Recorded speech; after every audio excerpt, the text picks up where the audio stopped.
Stockholm convention 1972। यहाँ पे सबसे पहले ये बात हुई कि ह्यूमन का इन्वायरमेंट के साथ जो इंटरेक्शन हो रहा है उससे कोई नुकसान तो नहीं है। तो सबसे पहले ये बात हुई, तो यहाँ पर जो है इस चीज़ के लिए यूनाइटेड नेशन इन्वायरमेंट प्रोग्राम की स्थापना की गई, जो 5 जून 1972 में by United nation general assembly के द्वारा, और इसका हेडक्वार्टर नैरोबी केन्या में है। और यहाँ पर 113 स्टेट ने भाग लेके एक जो है डॉक्यूमेंट तैयार किया जो 26 प्रिंसिपल पर बेस्ड था।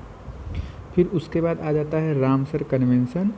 रामसर कन्वेंशन जो है वो international treaty for conservation and sustainable use of wetland के कंजर्वेशन के लिए है, 2 फरवरी 1971। एंड रामसर ईरान की एक सिटी है। वर्ल्ड लार्जेस्ट जो है वेटलैंड अमेजन रिवर बेसिन में है और वेस्ट साइबेरियन प्लेन है। इंडिया में जो लार्जेस्ट है वो सुंदरबन और वेम्बनाड पूल वेटलैंड केरला में है। Wetland is distinct ecosystem that is flooded by water either permanently और सीजनली।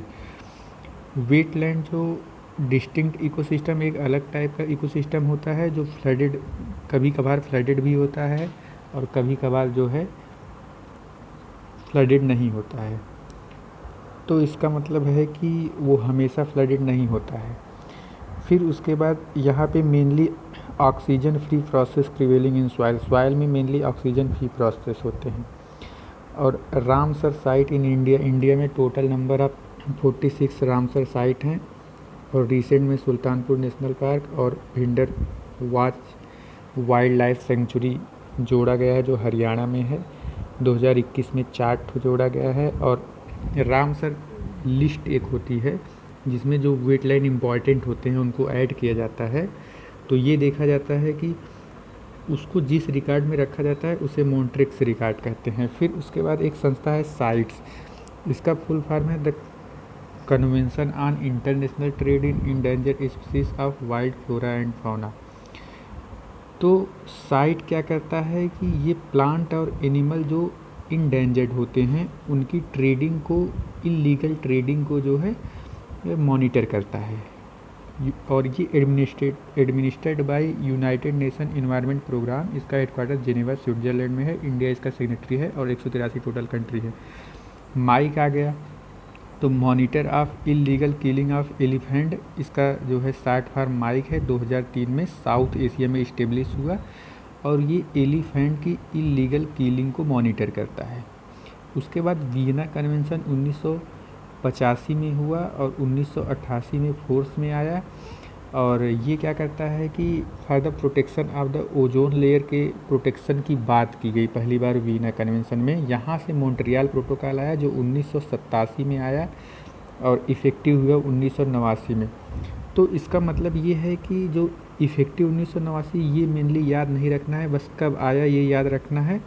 और उसके बाद जो है इफ़ेक्टिव का मतलब ये होता है कि जैसे एक क्राइटेरिया बना दिया जाता है कि मान लीजिए 50 कंट्री हैं, वो सिग्नेचर करेंगी, अपने पार्लियामेंट में रेटिफाई करेंगी, तभी जाके ये इफ़ेक्टिव होगा। तो उस तरीके से जब क्राइटेरिया फॉलो होता है तो अपने आप वो जो है इफ़ेक्टिव हो जाता है। बट मेनली हमको ये याद करना है कि किस सन में आया है। और उसके बाद ये सब जो CFC methyl chloroform halons CCl4 HCFC ये सब जो गैसेस हैं ओजोन डिप्लेटिंग गैसेस हैं। और 8 बार मीटिंग हुआ तब जाके मॉन्ट्रियल प्रोटोकॉल को जो है रिवाइज किया गया लास्ट बीजिंग में। उसके बाद फर्स्ट हेलसिंकी और फिर सेकंड लंदन में हुआ था। उसके बाद यहाँ पर एक किगाली एग्रीमेंट आता है जो मॉन्ट्रियल प्रोटोकॉल को अमेंड करता है। अब ये क्या करता है, जैसे जब जो है मॉन्ट्रियल प्रोटोकॉल आया तो उस समय ये माना गया कि CFC गैस जो है उसके कारण ओजोन डिप्लेट हो रहा है, तो उस पर बैन किया गया। मतलब कि जो है उस पर लीगली जो है रिडक्शन करने का प्रावधान किया गया। मॉन्ट्रियल प्रोटोकॉल में CFC को लीगली बाउंड किया गया कि इसको रिड्यूस करना है।